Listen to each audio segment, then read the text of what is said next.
Maqaa Abbaa, kan Ilmaa, kan Hafuura Qulqulluu, Waaqa tokko. Ameen. Dhiifamaa fi tolummaa isaa nuuf baay'isee Waaqayyo Abbaan keenya akka baay'ina cubbuu keenyaa osoo hin taane akka tolummaaf akka dhiifama isaatti eegee tiksee hanga isaatti kanaatti kan nu ga'e maqaan isaa kan galatoomeef kan ulfaate nuuf haa ta'u.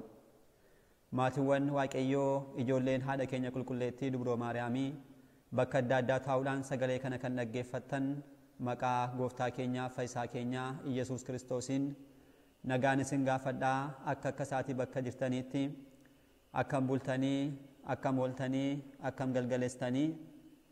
Ameen. Gooftaan keenyaa fayyisaan keenya Iyesuus Kiristoos yeroo hundumaa akka baay'ina cubbuu keenyaa osoo hin taane akka tolummaaf akka dhiifama isaatti kan nu eegu sa'aatii kanattis qulqulluu kan ta'e sagalee isaa akka dhaggeeffannuuf eeyyamee kan nuuf kenne maqaan isaa guddaa kan galatoomeef kan ulfaate nuuf haa ta'u.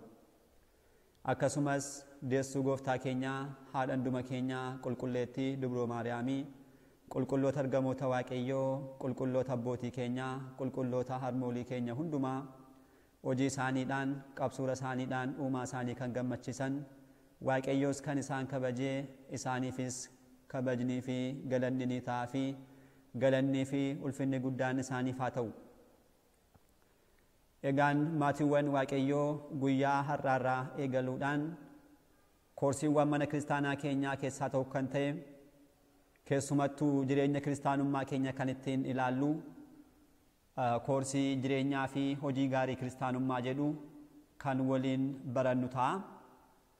Egaan akka fedhaaf eeyyama Waaqayyootti koorsii kanaan boqonnaawwan asitti tarreeffamanii jiran kana hundumaa kan barannu ta'a jechuudha. Boqonnaa tokkoffaatiin seensaa jireenya gaarii kiristaanummaa kan jedhuun jireenyi gaarii kiristaanummaa maalidha? Akkasumas faayidaan isaa maalidha? Burqaan isaa eessaa dhufe kan jedhu boqonnaa kanaan kan ilaallu ta'a. Boqonnaa lammaffaatiin immoo hundeewwan jireenya gaarii kiristaanummaa kan ta'an keessumattuu seerota Waaqayyo dursee karaa Musee saboota addunyaa kanaadhaaf kenne abboommiiwwan kurnan jechuudha. Akkasumas gooftaan keenya foon uffachuudhaan wangeela Maatewos boqonnaa 5tti kan argannuu fi dabarrees immoo ergaawwan qulqulluu Phaawulos keessaa tokko kan ta'e ergaa Galaatiyaatti kan argannu firiiwwan gaarii kiristaanummaa kanneen jedhan kan ilaallu ta'a. Boqonnaa 3ffaatiin immoo daandiiwwan qabsuura kiristaanummaa kan jedhu tsoomii, sigdetii, sagada jechuudha. Akkasumas kadhannaa fi warreen biroo kan ilaallu ta'a. Boqonnaa 4ffaatiin meebaaf kennaa maalummaa isaanii kakuu moofaaf kakuu haaraa keessatti kan jedhu bal'inaan kan ilaallu ta'a. Boqonnaa 5ffaa keessatti immoo daandiiwwan jireenya kiristaanummaa. Egaan kiristaanii tokko erga dhalatee booda keessumattuu sadarkaa Addaamiif Hewaan irra erga ka'e booda jechuudha.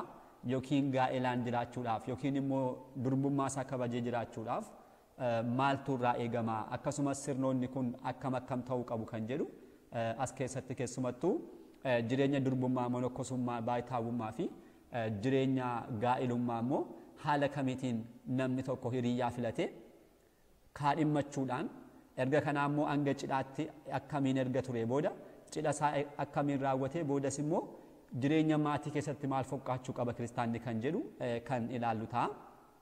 Boqonnaawwan taanan lamaan boqonnaa 6ffaa fi 7ffaadhaatti immoo kan jalqabaa jireenya gamtaa kiristaanotaa kiristaanonni tokkummaadhaan yeroo wajjirraan jiraatan sanbatee wajjirraan dhuguun ni jira, tsawwaama adda addaa waliin hirmaachuun ni jira. Inni kun akkamitti geggeeffamuu qaba kan jedhu kiristaanni tokko achi keessatti maal fakkaachuu qaba kan jedhu boqonnaa kanaan kan ilaallu ta'a. Boqonnaa 7ffaadhaatti immoo jireenya gamtaa kiristaanonni naannoo isaanii wajjirraan taasisan keessatti kiristaanni tokko biyya isaadhaaf akkasumas naannoo isaaf gahee akkamii ba'uu qaba. Erga kanaas immoo fakkeenyummaa maalii naannoo isaa keessatti qabaachuu qaba kan jedhu akkasumas qabeenya wajjin kan wal qabatee hojiiwwan foonummaa wajjiraan kanneen wal qabatan boqonnaa kanaan ilaallee asumaan kan xumurtaa jechuudha.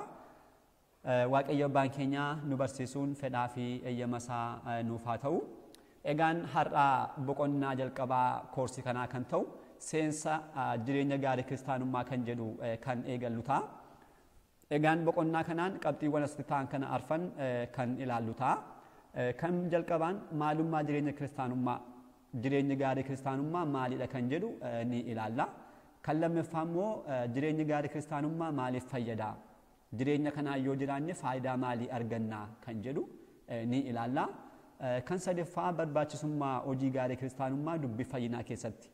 Egaan dubbii fayyinaa keenya keessatti hojiiwwan gaarii kiristaanummaa kun ni barbaachisu moo hin barbaachisan? Ni barbaachisoo ta'e akkamitti kan jedhu ni kaasna. Kan xumuraa immoo hojii gaarii namummaadhaaf akkasumas hojii gaarii kiristaanummaa. Egaan namoonni amantaa osoo hin qabaatiin akkasumatti hojii gaarummaa kanneen raawwatan ni jiru. Isaan kun akkamitti ilaalamu? Kiristaanummaatiin ala teenyee hojiiwwan gaarii hojjennuu fi kiristaanummaa keessa teenyee hojiiwwan gaarii nuti hojjennu adda addummaan isaanii maalidha kan jedhu kana ilaallee boqonnaa kana kan xumuru ta'a jechuudha. Egaan kutaan jalqabaa maalummaa jireenya gaarii kiristaanummaa kan jedhuun har'a kan barannu kutaa kanadha. Egaan jalqabuma hiikkaa isaarraa gaafa kaanu hojii gaarii jechuun afaan Oromoodha. Afaan keenyaan jechoota adda addaa ta'an ibsuu yoo barbaanne hojii gaarii jechuun salphaadhumatti gaarummaa amala gaarii jechuu yommuu ta'u jechi kiristaanummaa jettu kun yeroo itti dabalamtu immoo hiikkaa kana adda kan taasisudha. Egaan jalqaba kaasuudhaaf akkuma yaalle amala gaarii namni kamiyyuu qabaachuu ni danda'a. Kiristaanummaan hin murteessu. Kiristaanummaa ala ta'anii baay'ooliin amala gaarii ni qabaatu. Haa ta'u garuu qajeelaa kan ta'e kan guutee fi kan yeroo hundumaa kan ta'e akkasumas immoo mootummaa waaqayyoodhaaf kan geessisu kiristaanummaan yoo itti dabalame qofaadha.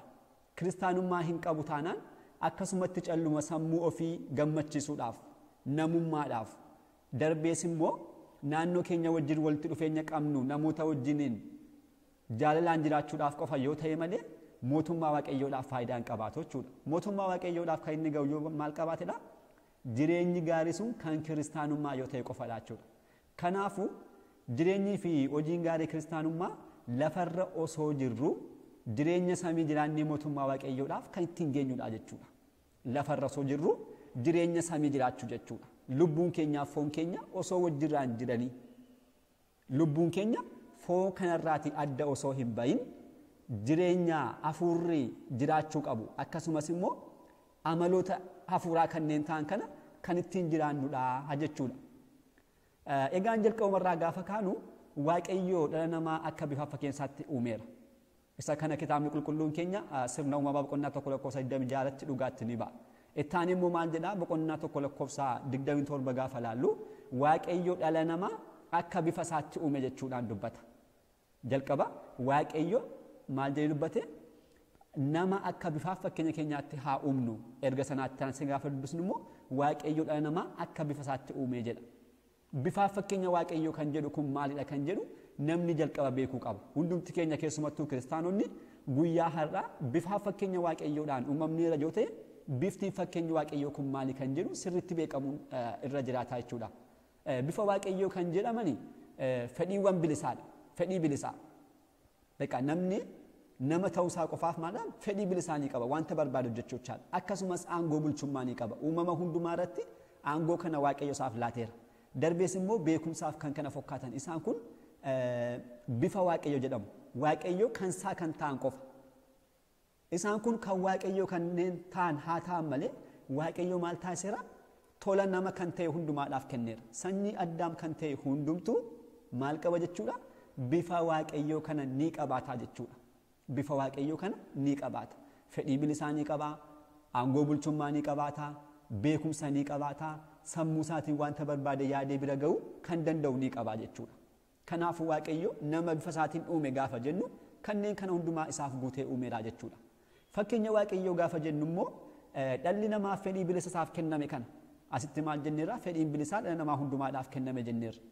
Garuu fedhii bilisaa isaaf kenname kana uumaa isaadhaaf bichisiisee daandii sirriidhaaf akkasumas jireenya gaarii kiristaanummaadhaan jiraatee kan inni argatudha. Kana jechuun maal jechuudha? Fakkeenyi waaqayyoo kun dhala namaa hundumaadhaaf akka bifa waaqayyoo hin kennamne jechuudha. Maaliif? Namni fedhii bilisaa isaaf kennametti fayyadamuudhaan mataa isaatiin kan argatudha. Fakkeenya afaan waaqayyoo kanneen jedhaman immoo salphaadhumatti qajeelummaadhaaf qulqullummaa yoo fudhanne isaan kun sirriitti ibsu. Qulqullummaa kun waaqayyo qofadha. Qulqullummaan kan waaqayyooti. Garuu waaqayyo immoo maal taasiseera? Dandeettiidhaa fi ga'umsattiin qulqullummaa kana argannu nu keessa kaa'eera. Kanaafuu kana fayyadamuudhaan fedhii bilisaa keenya uumaa keenyaaf bichisiisuudhaan daandii isaa irra jiraannee jireenya gaarii kiristaanummaadhaan akkasumas kanneen nurraa eegaman keessumattuu wangeelaa fi dursees immoo kakuu moofaa kanneen barreeffaman hundumaa eeguudhaan uumaa keenya wajjiraan yeroo jiraannu maal arganna jechuudha? Fakkeenya waaqayyoo argannaa jechuudha. Isa kanaaf fakkeenya kaasuu kan dandeenyu qulqulloota abboota keenyaadha. Qulqulloonni abboonni keenya fedha isaanii hundumaa uumaa isaaniidhaaf bichisiisuudhaan isa wajjiraan jiraatanii maal argataniiru? Fakkeenya waaqayyoo argataniiru. Duuka buuta gooftaa keenyaa fudhannee, wareegamtoota yoo fudhannee, monoksoota qulqulloota yoo fudhannee, kiristaanota seera waaqayyoodhaan jiraatan yoo fudhannee, isaan kun hundumtu fakkeenya nuuf ta'u jechuudha. Kanaafuu fakkeenyi waaqayyoo nama hundumaadhaaf tola kan hin kennamne akka bifa waaqayyoochaadha. Nuti jireenya gaarimmaa kiristaanummaadhaan jiraachuudhaan kan nuti argannudha. Kanaafuu mootummaa isaa dhaaluudhaaf, mootummaa bara baraa galuudhaaf bifa waaqayyoo akkuma qabnu fakkeenya waaqayyoo argachuun nurraa eegama jechuudha. Egaan dhalli namaa haala kanaadhaan waaqayyoon kan erga uumamee booda cubbuu raawwateera. Cubbuu sanaa booda immoo akka har'a jiraannu kanaan abbaa fi haadha keenyarraa akka dhalannu taanee dhalachaa jirra jechuudha. Egaan namni haala kanaan yeroo dhalatu erga cuubamee booda maal ta'a? Akka namoota warreen duraa akka Addaamiif akka Hewaan jechaadha qulqullummaadhaan dhalata. Addaamiif Hewaan qulqullummaadhaan kan uumamanidha. Achi keessa yeroo jiraatan keessumattuu gannata yoo ta'an jechuudha. Gosoonni cubbuu aafuuti gosa cubbuu tokkollee hin beekan turan. Akkasumatti qulqullummaadhaan jiraachaa turan. Namnis guyyaadhaa yeroo cuubamu maal ta'a jechuudha? Akka abbootii keenya kanaa ta'a jechuudha. Erga kanaa booda garuu erga cuubbaa isaatii booda naannoon itti guddatu keessatti maaltu ta'a? Sammuu isaa irratti wantoonni adda addaa itti guddachaa deemu. Gosoonni cubbuu adda addaa sammuu isaa keessatti biqiluudhaan guddachaa deemu jechaadha isa wajjirraan. Kanaafuu jireenya kiristaanummaa keessatti namni tokko erga dhalatee booda sadarkaawwan keessa darbuu ni qaba. Sadarkaawwan kana keessatti immoo gosoonni cubbuu kun sammuu isaa keessatti biqilaa deemu jechuudha. Sadarkaaleen umurii dhala namaa kitaabni qulqulluun akkasumas manni amantaa keenya akka nu barsiisutti akka sirna mana kiristaanaa keenyaatti jechuudha. Dhalli namaa sadarkaawwan 4 keessa ni darba. Umuriin dhala namaa baay'ee gabaabduudha.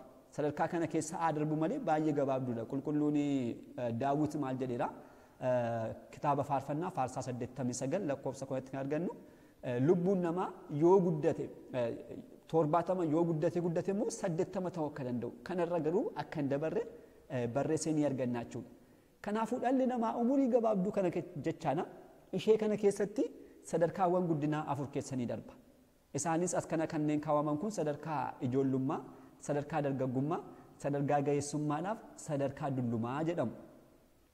Dhalli namaa uumama isaatiin amaloota foonii arfan namni sirna uumamaatti kanneen barumsa irratti ni kennama. Namni amaloota 7 ni qaba. Amaloota foonii arfanii fi amaloota lubbuu 3 ni qaba. Namni amaloota foonii 4 wanta qabuuf amaloonni foonii arfan kun tokko isaan keessaa guddinaan sadarkaawwan kana keessatti tokko tokkoon isaa mul'achaa kan itti deemanidha. Isas akka taanutti ni ilaalla. Sadarkaa ijoollummaa yoo fudhanne sadarkaan ijoollummaa namoonni dhalatanii hanga waggaa 20tti kan keessatti argamanidha. Sadarkaa kanarratti amaloota foonii arfan keessaa amalli qilleensaa isaan kaan caalee wanta guddatuudhaaf sadarkaan kun maal jedhamee waama? Bara qilleensaa jedhamuudhaan ni waamama. Qilleensa egaa akkuma beekamu gara barbaadetti ni qilleensaa gooftaan keenya Niqoodimoositti dubbateera kana. Wangeela Yohaannis boqonnaa 3 gaafa dubbisnu ni arganna. Gara barbaadetti qilleensaa akkuma kanaa ijoolleenis gara isaanitti fokkaatetti fiigaa oolu jechuudha. Qilleensi waan tokko yakkan argamsiisne ijoolleenis immoo maal taasisu? Wantoota baay'ee hin hubatan akkasumatti jechuudha. Wallaalummaadhaan salphaatti wantoota babbareedoo addunyaa kanaa ilaaluudhaan akkasumas qarshiidhaan sossobamuudhaan amantaa isaanii kabaja durbummaa isaaniidhaaf kan kana fakkaatan ijoollummaa isaaniitti ni dhabu jechuudha. Kanaaf ijoolleen amaloota foonii arfan keessaa amalli qilleensaa bakkatti caalaatti mul'atudha jechuudha. Kan lammaffaa immoo sadarkaa dargaggummaati. Egaan dargaggummaan umurii 20 hanga 40 gidduutti namoota argaman hundumaa kan haammatudha. Sadarkaa kanatti immoo amaloota foonii arfan keessaa amalli ibiddaa isaan kaan caalaa dhala namaa irratti kan calaqqisu waan ta'eedhaaf bara kana maal jedha sirni mana kiristaanaa keenya bara ibiddaa jechuudhaan ni waamaa jechuudha. Bara ibiddaa. Ibiddi baay'ee ifaadha. Wanta dukkanaa'uudhaan mul'atu tokko maal taasisaa ibsee kan agarsiisudha. Dargaggoonnis sadarkaa dargaggummaa isaanii kana keessatti hamaadhaaf gaarii kan ittiin adda baasan ifa beekumsaa wanta qabaataniifidha. Akkasumas ibiddi waan argate hundumaan akkuma gubu, gubees immoo akkuma barbadeessu, dargaggoonnis wanta maal taasisu wanti hundumtuu kan isaan itti bareeduudhaa fi akkasumas ololoof qabdoota kanneen ta'anidha. Kanaaf sadarkaan dargaggummaa kun maal jedhamee beekameera? Bara ibiddaa yookiin immoo amaloota foonii arfan keessaa amalli ibiddaa kan itti calaqqisu jechuudhaan haala kanaatiin ni barannaa jechuudha. Sadarkaan sadaffaa immoo sadarkaa ga'eessummaati. Egaan sadarkaan ga'eessummaa kun immoo namoota umurii waggaa 40 hanga 60 gidduutti argaman kan haammatudha. Sadarkaa kanatti egaa amalli bishaanii amaloota foonii arfan keessaa dhala namaa irratti irra caalaadhaan kan calaqqisu waan ta'eedhaaf sadarkaan kunillee maal jedhamuu danda'eera? Bara bishaanii yookiin immoo sadarkaa bishaan irra caalaatti dhala namaa keessatti itti mul'atu amalli bishaanii kan inni itti mul'atu jechuudha. Kanarraa ka'uudhaan bara bishaanii jedhamuudhaan ni waamamaa jechuudha.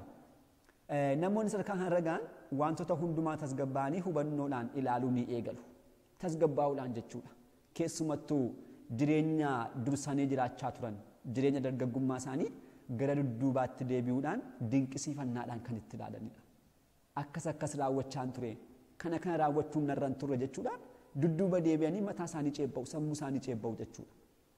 Innaa sadarkaan ga'eessummaa kun amalli bishaanii isaan kaan caalaa addatti kan keessaa calaqqisee mul'atu waan ta'eedhaaf bara bishaanii jedhamuudhaan ni beekama jechuudha. Sadarkaan afuraffaadhaa fi kan dhumaan immoo sadarkaa dullumaati. Namoonni egaa umurii waggaa 60 hanga 80 gidduutti kanneen argamanii fi akkasumas immoo kanaa ol kanneen jiran as keessatti kanneen haammatamanidha.